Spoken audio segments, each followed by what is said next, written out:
бодлогын төслийг дэмжиж байгаа болж байгаа л шүнэ. Тэгээд одоо яг зөвөр нэг хүлэмжийн хийм бууралтай холбоотой асуудлууд энэ тогтоолын төслөөр өгдөөд ингээд ямар хэрэгжилтийг нь хангуулахаар өгж байгаатай холбоотойгоор заавал нэг асуудлыг асууж таны одоо үзэл бодлыг сонсох ёстой баха. Тэгэхээр нөө та бид хэд ч гэсэндээ ерөн саяхан нэг ярилцсан юм аа.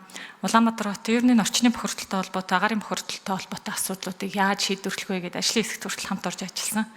Тэгээ бид нар бүгдээрээ л мэддэг шүү дээ. Альва нэг одоо зорилго нь бол агаарын бохирдолгүй байх. Тхийн тулд үе шаттай ажлуудыг бол авч хэрэгжүүлэх ёстой байгаад байдаг. Тэгээ сүүлийн одоо хэвлэл мэдээллээр бол харж байгаа таны өгж байгаа өнцөг бол хагас кокстой холбоотой нэлээх асуудлуудыг бол хөндөж ярьж байгаа. Тэгээ яг зөвөр мэрэгжлийн хүрээнд бол санал нэг. Гэхдээ энэ нэг авч Улаанбаатар хотыг утаагүй болгох гэж оролдож байгаа. Энэ үе шат дарах хэмжээнүүдийн нэг нь биш үү?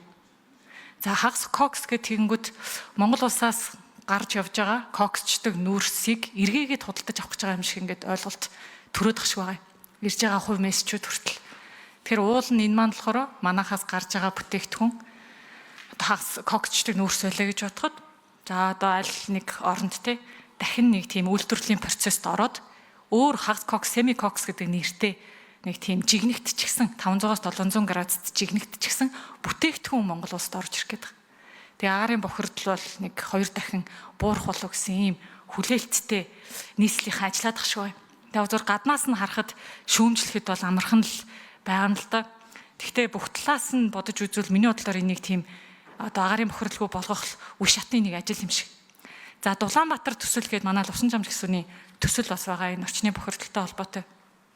Эцсийн зорилго нь яндангийн тоог бууруулах. За гол үйл ажиллагаа нь ногоон зэлийн санхүүжүүлэлтийг л дэмжиж байгаа. Тэгэхээр одоо ч бид ингээд 7 сар руу төглөө. Ер нь хэрэгжилт нь болохоор айл өрх зээл авнаа. Ногоон санхүүжилтийн зээл авна. Тэгээд яндангийн тоогоо буулгах хүрээнд айл өөрсдөө дулаалах юм байгаа гэр орно. Тэгэхээр биднэрт яг энэ дулаалгын асуудлуудыг бүрэн шийдэх тий одоо нэгэн талдаа түл шавхад асуудалтай болоод байгаа юм чинь ийм боломж ер нь байна гэж цаг хугацааны хувьд та бодож гинүү. Энэ дээр та саналаа хэлээд өгвөл олон одоо хүмүүс хувь чат асуугаад байгаа учраас боломж гарсан дээр танаас асуугаа тий. Тэгээ хариултыг бас их үсвэртэйгээр өгөх нь зөв баха. За болдын үеийн гишүүн асуулт асуусан. Зол жаргал гишүүн хариулах уу? За санал байсан уу? Асуулт байсан. Тэр дотор бас асуулт байсан шүү. За энэ нөгөө шахмал төсөлтэй агаарын бохирдолтой холбоотой асуулт байна. Улсын их хурал 6 дугаар сарын 5-нд тогтоол баталсан. Тогтоол нь болохоор нөгөө агаарын бохирдлын эсрэг сонсгол, нийтийн сонсголын үр дүнд ажлын хэсэг дүнэлтээ гаргаад тэгээд улсын их хурал дээр тогтоол баталсан.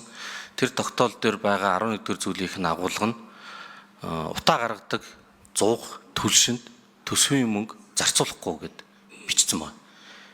Тэрнээс 5 хоногийн дараа нийслэлээс тендер зарлаад хятадаас хагас коксын шахмал төлш авах тендер зарласан. Тэгэхээр тогтоол хэрэгжих ёстой учраас нэг бол тогтоолоо улсын их хурлын нэгдсэн чуулган хуралдуулж өөрчлөх, эсвэл нийслэл тендерээ цуцлах ийм нөхцөл үүсэж байгаа. За тогтоолыг бол олон намаас бүрдсэн ажлын хэсэг утааны сонсголыг бол их том ажлын хэсэг зохион байгуулсан.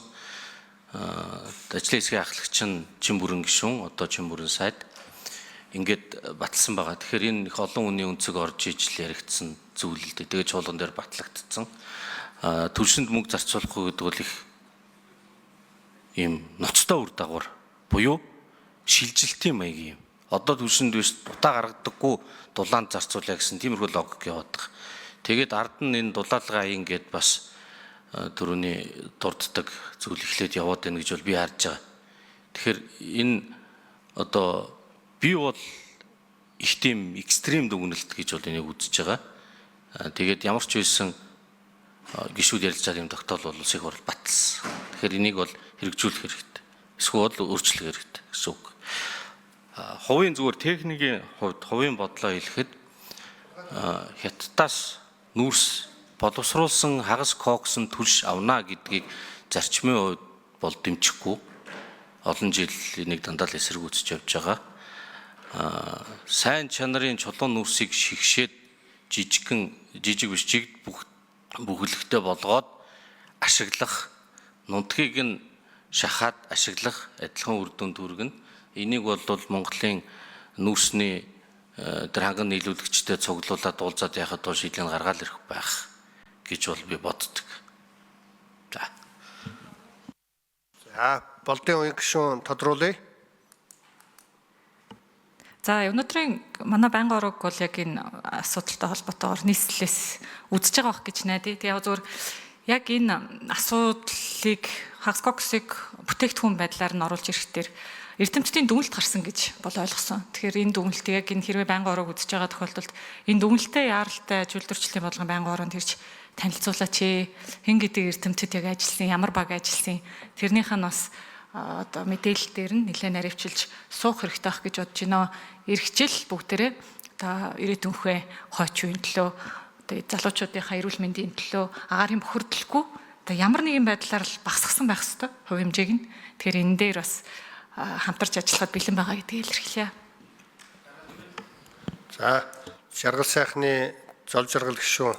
Өдөр 13 цаг 30 минутаас байгаль орчин хүнс хөдөө аж ахуйн байнгын хороо аж үйлдвэржилтийн бодлогын байнгын хорооны хамтсан хуралдаан дээр нийслэлийн засаг дарга бөгөөд удирдлагууд ирж үйлчлэлтийн бэлтгэл тэр хүрээндээ түлшний шахмал түлшний асуудлаар мэдээлэл өгнө. Тэгээ энэ дээр бол хилцүүлэг явахаар төлөвлөгдсөн байна.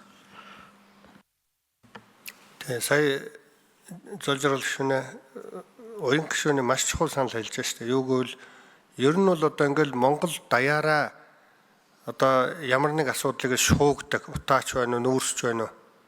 Бие даасан хөндлөнгийн шинжээч эрдэмтийн дүгнэлт гаргаад дүгнэлтээ тойрж улс төрчид сайднаар их мэдэгч нар ярихгүй бол болдгоо маа л гэдгийг хэлж штэ. Тэгээд нүүрсийг бол нүүрсний шинжээч эрдэмтэнгүй улс гэж биш баг. Тэгэхээр энэ дээр тэр эрдэмтийн дүгнэлтээ гаргаач гэдгийг л яриад байна шүү. Би одоо оюутлогоо дээр бол дүгнэлт нь хаа байна. Уран дээр бол шинжээчдийн дүгнэлт хаа байна л гэж ганцхан асуудаг. Тэгээ дүгнэлтгүйгээр улс төрчид мэтгэлцэх бол энэ их тааруу зүйлээ гэдгийг л хэлж яана гэж би ойлголоо. Энийг ажилдаа бас тусгаасаа гэж хүсэж байна. За буяагийн тулг гишүүнийг асуултын